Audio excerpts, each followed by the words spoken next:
आप सभी का जो है स्वागत है। और अभी हम पढ़ रहे थे हमारे मेन टाइप्स ऑफ असेसमेंट क्या होते हैं, जिसमें हमने पढ़ा था डायग्नोस्टिक असेसमेंट क्या है, स्यूमेटिव असेसमेंट क्या है। ये सब टाइप्स जो है हमने यहाँ पे थोड़ा सा देखा था डिटेल से। अभी हम इनको देखते हैं।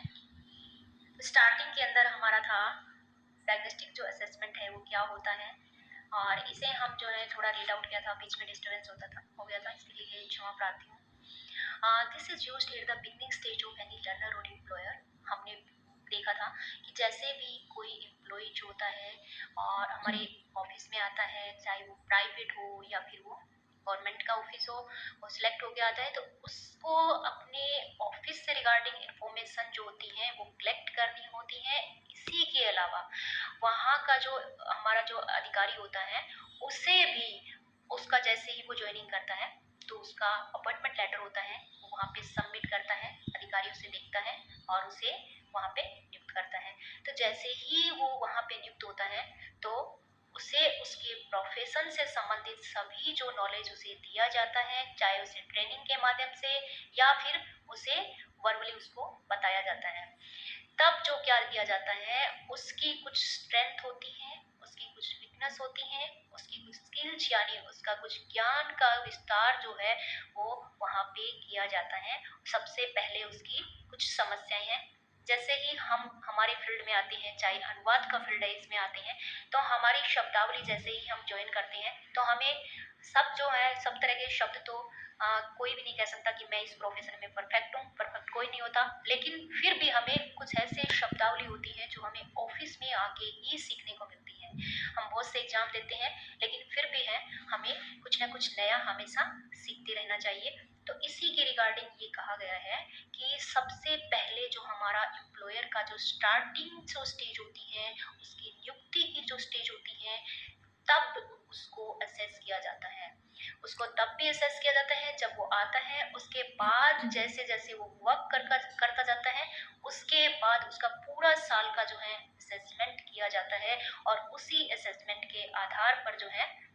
उसे प्रमोट किया जाता है। आगे 2 साल 3 साल अगर वो अच्छा काम कर रहा है तो उसके आधार पर उसको प्रमोट किया जाता है। यहाँ पे एक लाइन लिखी हुई है कि उसकी वीकनेस को भी चेक किया जाता है ना। तो ये पहले भी मैं बता चुकी हूँ, फिर से यहाँ बता रही हूँ कि वीकनेस जो होती है वो हर एक इंसान में होती है, कोई परफेक्ट नहीं होता है, इसीलिए जो है ये असेसमेंट किया जाता है। स्ट्रेंथ भी देखी जाती है कि अगर हम आर्मी का एग्जाम्पल ले तो हम देख सकते हैं कि हर तरह के जो है वहाँ पे हमारे मिलिट्री के स्टाफ होते हैं, वर्कर होते हैं, वर्किंग के अंदर है, लेकिन फिर भी कुछ ऐसे हैं जो पिस्टल के अंदर जो है ज़्यादा उनकी जो है कैपेसिटी होती है, कुछ ऐसे होते हैं जो उससे डरते हैं। तो इस तरह से जो है जो इंसान डर रहा है, जो इंसान किसी चीज़ में वीक है, उसे अगर हम वो फाइल दे देंगे तो हमारा ऑर्गेनाइजेशन जो होता है वो किस तरह से डेवलप होगा और किस तरह से जो है हम, जैसे हमारा G20 का एजेंडा था कि हमें हमारे प्रधानमंत्री जी पूरे देश का जो विकास करना चाहते हैं, तो हमें तो एक ऑर्गेनाइजेशन को जो है जो हमारे देश का एक हिस्सा है उसे आगे ले जाना है। तो इसी तरह से जो है ना उसकी वीकनेस, स्ट्रेंथ, उसकी स्किल जो है हम देख सकते हैं, स्किल इंडिया है ना, तो ये हमारा जो है बहुत काफी सालों से जो ये चल रहा है स्किल इंडिया है। तो इसके अंदर हमें हमारी कौशल को, अलग अलग तरह की हमारी कौशल होती है उनका इसमें विस्तार किया जाता है। वो चाहे हमें ट्रेनिंग देके या फिर हमें फील्ड के अंदर भी भेजा जाता है कि आप फील्ड में जाइए, कुछ ऐसा काम होता है वहाँ पे। फिर हमारे लिए अलग अलग तरह के कॉन्फ्रेंसेज भी होती हैं, सम्मेलन भी होते हैं जिसमें हम हिस्सा लेते हैं, जहाँ भी हमें बहुत सी चीजें देखने को मिलती हैं। और इसी जो है हमारी कौशल का विस्तार करने के लिए, हमें मोटिवेट करने के लिए कुछ जो है मानदेय यानी कुछ पुरस्कार भी होते हैं जो अलग अलग ऑफिस के अंदर अलग अलग जो है अमाउंट पे बेस होते हैं, और उसी के आधार पे जो है कर्मचारी जो है क्या है उसमें इंटरेस्ट दिखाते हैं। और जैसे ही उनका जो है ये पुरस्कार या जो भी उनका कार्यक्रम होता है, उससे उनका क्या होता है, उनका नॉलेज बढ़ता है। तो ये सब चीजें जो होती हैं वीकनेस स्ट्रेंथ को देखते हुए, उनके कौशल का विकास करते हुए कर्मचारियों के नॉलेज को बढ़ाना जो है सबसे पहला जो यहाँ का असेसमेंट का जो है उसकी पॉइंट है। आफ्टर दैट जो है हमारे सामने आता है, ये देखिए यहाँ पे एक एग्जांपल है, ये उदाहरण दिया हुआ है, इसमें आप दो तरह की पिक्चर यहाँ पे देख रहे हैं। नंबर 1 है जिसमें आपको जो है कुछ बॉक्सेस हैं अलग अलग तरह की, आप मान सकते हैं कि ये हमारे माइंड की अलग अलग जो है एंटिटी जो हमारी रेज है वो यहाँ पे बिखरी हुई है। सेकंड जो है यहाँ पे जो है हम है सिस्टमेटिक वे से यहाँ पे एक दूसरे से जॉइंट है, और इन दोनों पिक्चरों को देख के वैसे भी आप विजुलाइज कर सकते हैं, एनालिसिस भी कर सकते हैं। आपके माइंड में आइडियाज भी आ गए होंगे कि पहला जो है वो अपने काम में क्या है, पजल है, थोड़ा थोड़ा उसे अपने काम में प्रॉब्लम है, इसके दिमाग में हलचल चल रही है ना। इसके बाद जो है यहाँ से जैसे ही इसकी कुछ प्रॉब्लम है, उसको जो है ये एसेस करता है, खुद अपना एनालिसिस करता है कि मुझे कुछ समस्याएं हैं, किसी व्यक्ति से वार्तालाप करता है, कौन है, चाहे उसका बॉस हो या जो भी हो। उसके बाद फिर इस व्यक्ति की यहाँ पे पिक्चर को ऐड किया गया है, जो क्या है, इसकी सारी समस्याओं का समाधान हो गया है। कैसे हुआ? सबसे पहले इसने खुद का अपना एनालिसिस किया कि मैं इस काम में, ठीक है, मैं नौकरी कर रहा हूँ, आ गया हूँ, लेकिन मुझे कुछ समस्याएं हैं, और सब चीजें तो हर कोई नहीं जान सकता। इसीलिए जो है ये फिर अपना गाइडेंस जो है अपने को पुश करने के लिए जो भी अपने एम्प्लॉयज दोस्त हैं उनसे, या फिर अपने कार्यालय का जो है हेड है उनसे वार्तालाप करके जो है, और फिर इसकी पिक्चर को यहाँ पे सेकंड टाइप से दिया गया है कि असेसमेंट के द्वारा, है ना, जैसे ही इसका पूरा असेस हुआ उसके द्वारा इसकी सारी समस्याओं का